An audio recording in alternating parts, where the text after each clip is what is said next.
नमस्कार बच्चों, आज हम पढ़ने वाले हैं कालभेद यानी काल परिवर्तन।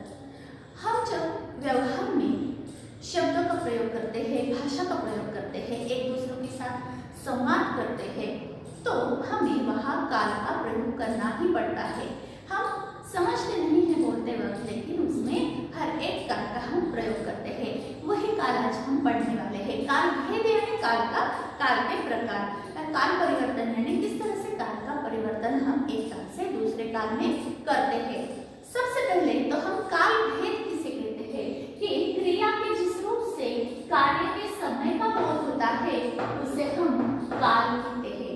कि क्रिया के जिस रूप से कार्य के समय का वो काम किस समय किया गया है इसका बोध होता है उसे हम क्या कहते हैं, काल कहते हैं। काल के तीन भेद होते हैं यानी तीन प्रकार होते हैं। एक है वर्तमान काल, भूतकाल और भविष्य काल। तो इसमें सबसे पहले वर्तमान काल कि जो कार्य वर्तमान समय में यानी अभी जो वर्तमान समय शुरू है, अभी अभी होता है उसे हम वर्तमान काल कहते हैं। मैंने आप परिभाषा पूर्ण नहीं दी है, लेकिन बोलते वक्त जब मैं पूर्णतः से परिभाषा यानी व्याख्या बताती हूँ, आपको अपनी नोटबुक में अपनी कॉपी में उसे लिखना है कि जिस शब्द से हमें ये पता चलता है कि क्रिया जो वर्तमान समय में हो रही है, क्रिया के जिस रूप से हमें ये पता चलता है कि क्रिया वर्तमान समय में हो रही है उसे हम वर्तमान काल कहते हैं। वर्तमान काल में तीन प्रकार है।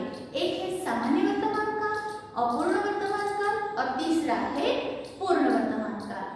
सामान्य वर्तमान काल किसे कहते हैं? सामान्य वर्तमान काल यानी क्रिया के जिस रूप से हमें ये पता चलता है कि क्रिया लिखते अथवा बोलते समय हुई है उसे हम सामान्य वर्तमान काल कहते हैं।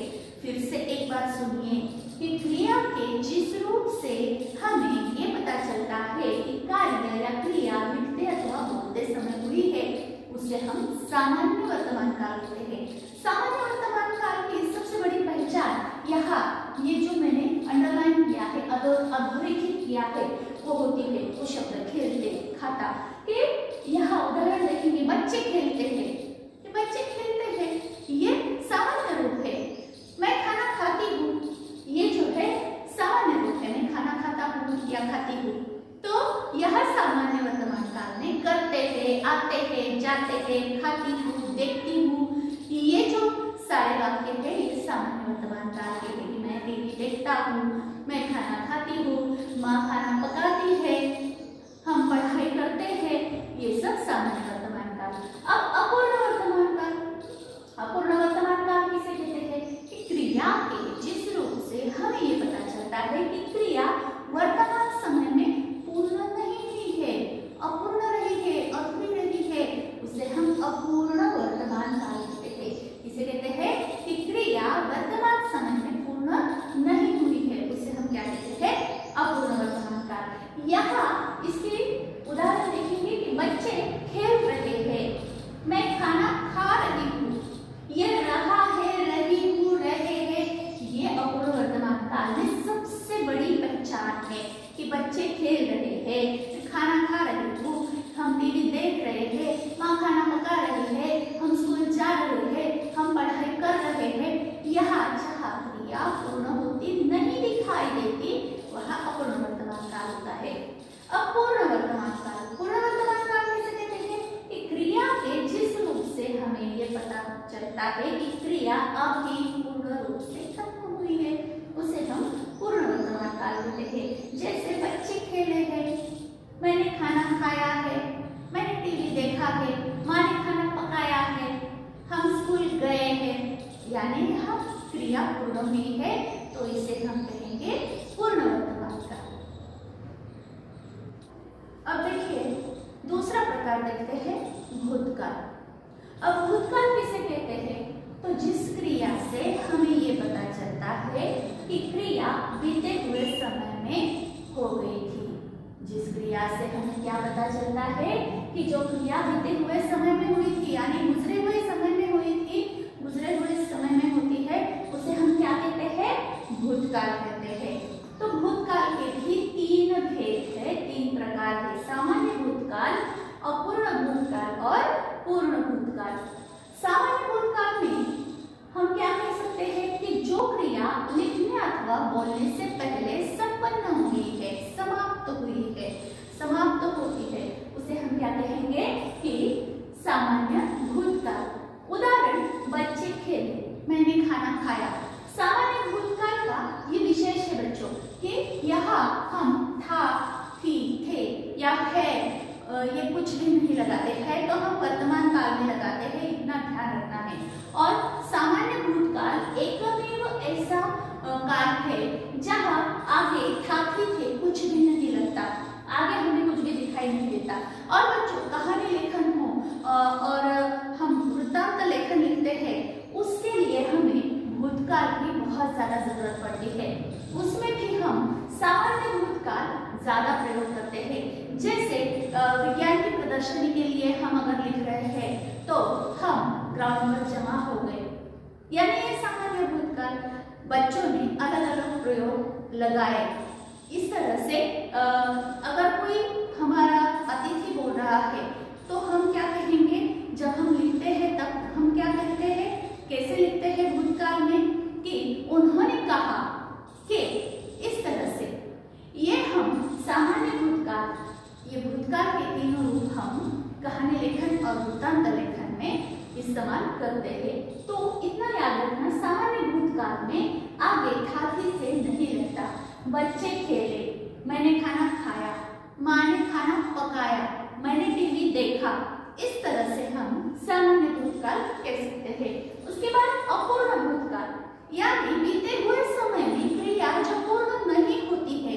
जैसे हम फिल्मों की स्टोरी बताते हैं तो हम क्या करते हैं, या फिर हम अपने दोस्त को या सहेली को घर पे क्या चल रहा था या कल हम कहीं गए थे तो उसके प्रसंग का हम जो वर्णन करते हैं, तो अपूर्ण भूतकाल में जो घटना होती होगी कि अरे मैं कल तो वहां जा रहा था, यानी कल की बात है, तो यहाँ था, थी, थे आता है।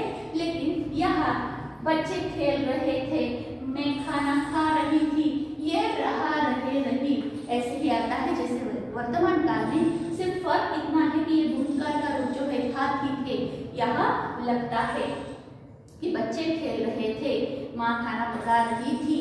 घर स्कूल में आने के बाद अगर आपकी सहेली पूछती है कि माँ क्या कर रही थी, तो आप क्या उत्तर देती है, माँ खाना पका रही थी। तो इस तरह से जब हम भूतकाल में अपूर्ण हुई क्रिया को बयान करते हैं, बताते हैं, तो अपूर्ण वर्तमान काल के बीते हुए समय में वो क्रिया पूर्ण नहीं होती है।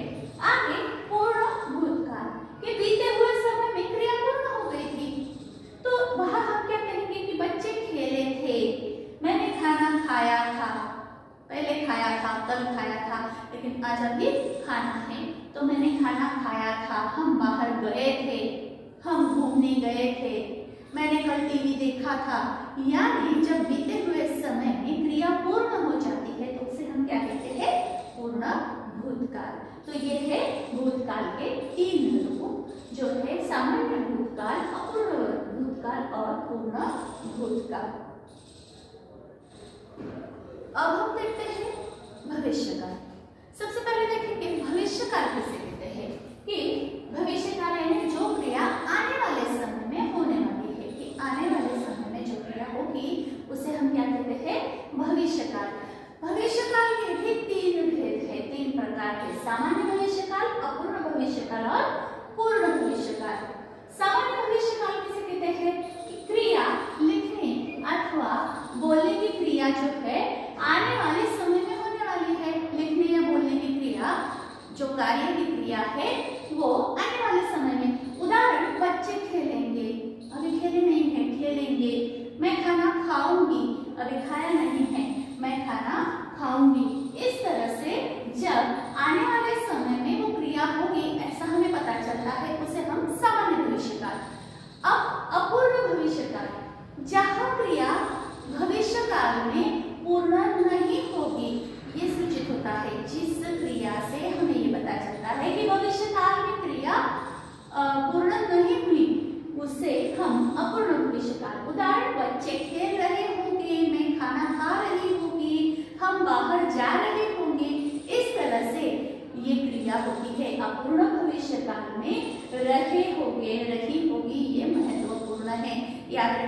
अपूर्ण भविष्यकाल काल की ये पहचान है। कोई भी अपूर्ण काल हो तो रहे हैं, रही हूँ, ये वर्तमान काल में, रहे थे, रहा था, रही थी, ये भूतकाल में, और रहे होंगे, रही होगी, रहे होंगे, ये भविष्य काल में। उसके बाद पूर्ण भविष्य काल की क्रिया आने वाले समय में पूर्ण हो जाएगी। ये जब हमें पता चलता है उसे हम क्या कहते हैं, पूर्ण भविष्य काल। कि जिस क्रिया से हमें ये पता चलता है कि आने वाले समय में क्रिया पूर्ण होगी उसे पूर्ण भविष्य काल कहते हैं। उदाहरण, बच्चे खेल चुके होंगे, मैं खाना खा चुकी होंगी, माँ खाना पका चुकी होंगी, हम बाहर जा चुके होंगे, हम लौटकर आ चुके होंगे। जिस भी क्रिया से हमें ये पता चलता है कि क्रिया भविष्य काल में पूर्ण हुई होगी उसे हम क्या कहते हैं, पूर्ण भविष्य काल। तो बच्चों ये है हमारे तीनों काल थे, जो वर्तमान काल, भूतकाल और भविष्य काल। आशा करती हूँ कि आपको अच्छी तरह से समझ में आए होंगे। ये पूरे कालों की परिभाषा भी आपको लिखनी है और उसके उदाहरण भी अपने किताब में से ढूंढकर आपको लिखने हैं। इस पर आपकी परीक्षा में जरूर प्रश्न आता है। इसमें आपको प्रश्न का स्वरूप क्या रहता है, या तो आपको वाक्य दिया जाता है और काल पहचानना होता है, या फिर आपको एक वाक्य देकर सामने कोष्ठक में उसका काल परिवर्तन, जैसे बच्चे खेलेंगे और सामने देते हैं कि अपूर्ण वर्तमान काल, यानी बच्चे खेलेंगे, इस वाक्य का अपूर्ण वर्तमान काल में परिवर्तन कीजिए। तो फिर हम क्या करेंगे कि बच्चे खेल रहे हैं, इस तरह से अपूर्ण वर्तमान काल। तो इस तरह से वाक्य परिवर्तन की सूचना देकर भी वाक्य प्रश्न आता है और वाक्य का जो है काल भी पूछा जाता है। तो धन्यवाद बच्चों। अगर कोई आपको कठिनाई हो तो डिस्क्रिप्शन नीचे कमेंट बॉक्स में लिखिए आपकी कठिनाई का, तो मैं